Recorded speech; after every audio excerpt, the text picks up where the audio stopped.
My whole family is fighting over this. I'll try to make this as short as possible. My father passed away last month. He owned a classic car. I believe it's a 1950s Chevy Bel Air. My son, nearly adult, is the only grandson he had. I have one sister who has 2 daughters, and I have 2 daughters along with my son. So there are 5 grandkids in total. My dad was never much of a girls' guy. He always got along with the boys more than the girls. He and my son were very close. He's left the car to my son in his will. The rest of the grandkids got $4,000 each. The vehicle is valued at over $70,000. My sister is livid. I'm unhappy as well. It's just blatantly unfair to his 4 other grandkids. I don't understand the legality of the situation because it was left to him, but he's currently underage. The car is currently held at my mom's house. I don't know how to force him to sell it, but I think that should happen, and the money can be decided equally among the grandkids, the way it should be. My son is very upset about this. He says Grandpa left him the car, so it's his car. I have money saved for his college, and I'm almost considering telling him that his college money will be divided up among his sisters and cousins if he refuses to sell the car. Am I the idiot for forcing my son to sell the car he is inheriting? Edit, yes, my siblings and I got some money too, a little more than the girls got. Most of the assets went to my mom. There were only a few things he passed to us when he died because he knew the rest of it would be when my mom goes. My husband thinks we should leave everything as is, but maybe speak to my mother about leaving more to the girls than to my son when she passes. That is where most of the money is since she has my dad's estate. I've been worked up because my sister and her husband are extremely mad and talking my ear off about this. My girls, the oldest is set to get married this year, are also very unhappy. It's blatantly unfair to the other grandkids. My daughters asked why Grandpa didn't love them as much as their brother. Lady, you're asking the wrong question here. You need to ask yourself whether you intend to honor your father's last wishes about his property or not. It seems unfair, but forcing him to sell it would damage your relationship with your son. Is it worth doing that? OP, you're so concerned with being fair to your daughters and nieces, but you don't seem at all concerned with being fair to your son. How is it fair to rob him of his rightful and legal inheritance? OP plans to loot the young man's college fund if she can't figure out how to force him to sell the car so she can steal the money. That's despicable. All because she never taught her daughters that money doesn't equal love and her sense of fairness doesn't trump a legal will. OP, you are the idiot. I hope you figure it out before you lose your son over this. Yep, this is disgusting. The grandma can leave a more significant portion of the inheritance to granddaughters. Soon this poor young man will be posting, "Am I the idiot for going no contact on my mother, who puts the mother in smother because she bullied me into selling what my beloved grandpa gave me and or stole my college funds, and also going low contact on the 4 young ladies who gladly partook in this against me, taking what was mine for themselves." Holy crap, why do you hate your only son so much? OP, you can give his college money to fund his sister's wedding or whatever, and it will be just the same as stealing his car. If you do it, you won't be in his life anymore. This is not about money, this is his remembrance of the granddad he loved and was close with. He made an effort to spend time with Grandpa, but the girls did not. So let him keep Grandpa's last gift, or lose your son. This is not about money, and he will never forgive you. My daughter, let's call her Sophie, used to be best friends with Kat. They used to be best friends in elementary school, but ever since middle school they've started to grow apart. The school splits the kids in advance and it's normal for math and science. All other classes are still together. My daughter was placed in advance and Kat was placed in normal. No big deal, they still see each other in school. They were still close friends until group projects. There have been multiple group projects and kids get to pick their partners. Kat and Sophie usually work together, which is when issues start. Sophie would get frustrated that the work Kat did wasn't correct. I told her to turn it in without fixing it, and she got a bad grade on that assignment. After that, Sophie went through a period of fixing stuff. After a while, I told her to stop doing group projects with her, so they stopped doing projects together, and the friendship blew up. So they're not friends anymore. It's Sophie's birthday and invites were sent out. Kat wasn't on the invite list my daughter made. I got a call from her mom asking why she wasn't invited. I informed her they aren't really friends anymore. She said to invite her anyway since this is just a spat. I told her the people invited were people my daughter wanted at the event. This went on for a while and it came to why they weren't friends anymore. I said it was due to both girls' intelligence levels, and I tried explaining the group project issue. She angrily accused me of calling her kid dumb. I never said that. She called me a jerk. Edit. I told her they weren't friends anymore, but she kept asking why. That's why I brought up the issue of why they aren't friends anymore. I wasn't going to lie. Also, she should already know why that friendship blew up. The kids were arguing about it constantly for a while. You are the idiot, and in such a way that I worry the universe might collapse around you. First, intelligence isn't a thing the way you think. There was a real opportunity to teach her to respond with compassion and humility, which would have given her valuable characteristics and lessons about relating to other people in school and the workplace. Instead, she will really struggle if she repeats this. Go look up the process approach to learning and ask yourself if you're setting her up to learn or to stop learning as soon as she feels she's better than someone else. Hard disagree. How is it wrong for the daughter not to want to work with someone who's messing up her group project, leaving her with more work? There's nothing wrong with her picking another group to work with. It isn't rude. She isn't entitled to work with the other girl, and it's normal for middle schoolers to grow apart. It's probably good that they don't do school projects together anymore. The only idiot here is OP for calling the kids stupid, a really immature response from an adult. I said it was due to both girls' intelligence levels. Oof, how can you even type that out and still wonder if you're the idiot? Learn some tact, for crying out loud. You are the idiot. You called her kid dumb without calling her kid dumb. All you had to do was say, as far as you know they aren't friends anymore, that they started having a downfall over group projects and have just drifted apart. My mother-in-law is 64. My husband and I are both 30 and we have an infant daughter. I've had an issue with this since day one. So she came to see us when my daughter was a few days old, and how she held my baby was ridiculous. Face down with her head sideways, her hand on her head and no other support, my daughter's legs pointed up toward mother-in-law's elbow and swinging her back and forth fast enough to give her the startle reflex repeatedly while screaming. She laughed about it. She thought my daughter being scared was hilarious, apparently. I took my daughter back and told her that she was never to hold my daughter like that again.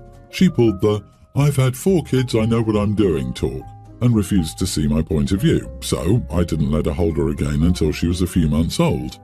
Same damn thing. As soon as she could hold my daughter again, she started flinging her around in the same position. I immediately take her back and say, "Obviously you haven't learned your lesson. I told you that you weren't to hold my daughter like that. I don't find it funny that she's screaming while you're flinging her around and not supporting her body at all." I told her and my husband she's not holding my daughter again until she stops disrespecting me. My husband was angry. However, he didn't say anything because he gets it and see why it sketches me out, but is still bothered that his mom is alienated. I told him she would get another opportunity when she learned to respect me. He agrees. Well, she's been coming over often and I figured I would give it another shot because she's been good and it's been 2 months since the last incident. She takes the baby, but immediately flings her in the downward position while aggressively getting her neck with no support to her head or anything. Again, my daughter starts screaming and flailing her arms out in a startle reflex.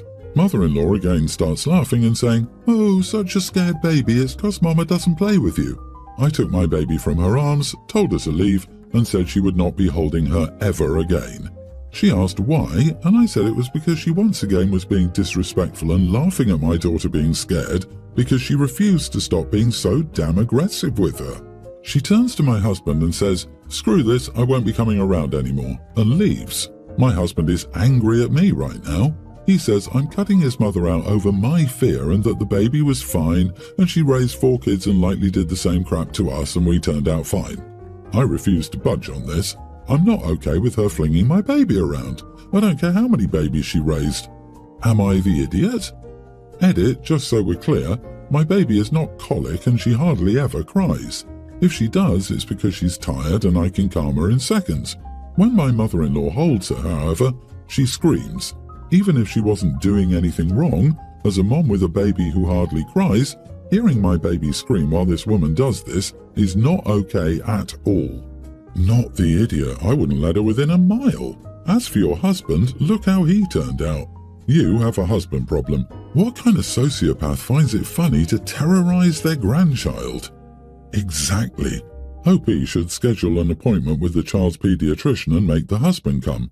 Take a doll and demonstrate to the doctor how your husband's mother has handled your child and your baby's reaction. Say, "Doctor, my husband thinks the way his mother terrorizes our child is okay. What do you think?" OP, you gave the old bag 3 chances to respect you and your decisions as a parent, and she blew it all 3 times. Your husband needs to grow a really shiny spine and tell his mom, this is not her kid. She does not get to say how the baby is held or fed or anything at all. I wouldn't allow her in your house again. By the way, if her child-rearing methods were so perfect, why is your husband such an idiot? I'm so angry on your behalf. Your husband is not protecting your little family. I, male 28, live in an apartment that I got from my uncle. The apartment has 2 bedrooms, so I rented the room as I don't need the extra space. My roommate, male 24, has been living with me for a little over a year and a half. He's been dating his girlfriend, 24 I believe. For 5 or so years she's lived in another house and has 4 roommates. As her house was more crowded, my roommate asked me if it was okay if she stayed over sometimes. I agreed since I don't have a problem with it as long as they're respectful. We haven't had any major issues until now, but his girlfriend got pregnant, he told me, and I was like, oh great, congratulations. He did try to bring up a conversation to see if I allowed her to move in with him and us, but I said no. I work from home most of the time, and I don't want to deal with the 3rd person or a newborn in the future. He asked me if she could still come and stay some nights as before, and I said that was fine. She's 4 or so months into her pregnancy. Well, these last 3 months she's become very annoying whenever she's staying over. What I mean is that I got woken up in the middle of the night or early morning too many times because she was running to the bathroom at the end of the hallway. I don't use that bathroom, I have my own connected to my room, but my guests sometimes use it and they've said that it's dirty and messy. She's staying over a lot more nights than she used to before. The biggest problem is that she's developed really bad nausea. Even now she's still having morning sickness, which I believe should have stopped already. We've had many issues regarding food because my roommate asked me to stop having some foods that get her sick. I told her that this was not her house and she had no right to come and expect me to change my diet because of her. They took that very badly. I continued my life as usual. She always complains and runs to the bathroom when I cook. There have been a couple of times when she's actually thrown up on the floor too, which is disgusting. I'm sick of it, to be honest. So I told my roommate that either she stops coming over, she stops complaining, or he moves out. I would give him a month or 2 if he needs it to find somewhere else to live, but I'm tired of having his girlfriend over. She's annoying me. He of course got very upset and said that she wouldn't annoy me so much if I were more understanding of her condition. He said that they're not in a comfortable position to move, that she's sick and needs his support and all of that. Some of my friends and co-workers and family are on my side, but some others said that I'm behaving like a total idiot and that I could easily change my diet for a couple of months. Am I the idiot? Not the idiot. She doesn't live there and you've made it clear you don't want an infant in the house since you work from home. While you might be a little more accommodating while she's there, your roommate and his girlfriend need to move into their own space to prepare for a baby. They chose to get pregnant and stay pregnant, so they need to adult up and prepare for bringing another life into this world they will need to support. While I know you can't control morning sickness, she should be able to make it to a bathroom or sink or garbage can to throw up. I've never had a guest do it on my floor multiple times. It would be better if she did that at her own place, which she is paying for. Oh, and everyone telling him to accommodate his roommate's girlfriend is more than welcome to do so themselves. Dude, consult a lawyer. There are definitely protections in place regarding housing discrimination for having a child. It's his child. This can be the baby's primary residence. Even if she doesn't move in, find out your rights, sooner rather than later, regarding not re-signing his lease, and it would be easier before the baby. Evict him now so that's not an issue, or roll the dice and take your chances, but then be ready to take what's coming to you. I have a son who graduated college last year. We're both car people, and as a graduating gift I paid 60% of the cost of a brand new car he wanted. It's quite a nice car. After it was bought, I told him he shouldn't let his girlfriend ever drive it. He seemed annoyed and started questioning why, but we agreed to disagree and just left it at that. He didn't listen to me and let her drive it. Well, she crashed it a few days ago, scraped a barrier and damaged the whole side of the car. She told him some story about how some semi tried to merge into her and then left the scene. I again told him it wasn't a good idea to let her drive it and told him to stop allowing her to do so. He got upset and called me an idiot and said he would still allow her. I paid 60% of the cost of the car. I don't allow non-car people to drive my nicer cars. My wife and daughter aren't allowed to touch my cars, and it's always been this way since they're the type to not care about cars besides going from point A to B. I've been a passenger in their cars and don't trust their driving. I rarely allow my wife to drive when we go to places together. Am I the idiot for telling my son he shouldn't allow his girlfriend to drive his car? You are the idiot. You're weirdly controlling and also come off as a misogynistic idiot. If your son got into a car accident, would you call his accounting some story? Maybe you're not misogynistic. Maybe you're just super judgy of all non-car people. But that alone still makes you an idiot. You're also an idiot because you're trying to attach strings to what was supposed to be a gift. He's already told you he won't implement the restrictions you want, yet you keep pushing. Your wife is a non-car person. Your daughter is a non-car person. The girlfriend is a non-car person. Papa OP is a car person. Your son is a car person. So by non-car people, you mean people born female, right? You are the idiot, a misogynistic one at that. Fun fact. According to statistics, women drive more safely than men. I hope they have their own cars to drive away and leave you alone with your Hot Wheels. I don't know, my dad lets his sister-in-law drive and not my mom, and I wouldn't let my mom drive my bike. Granted, the girlfriend might be a bad driver, given how quickly the crash happened. I'm the only gal here who's going to say OP is not the idiot. It's just a good rule of thumb not to loan out expensive items to people when that expensive item could cost you more if anything should happen.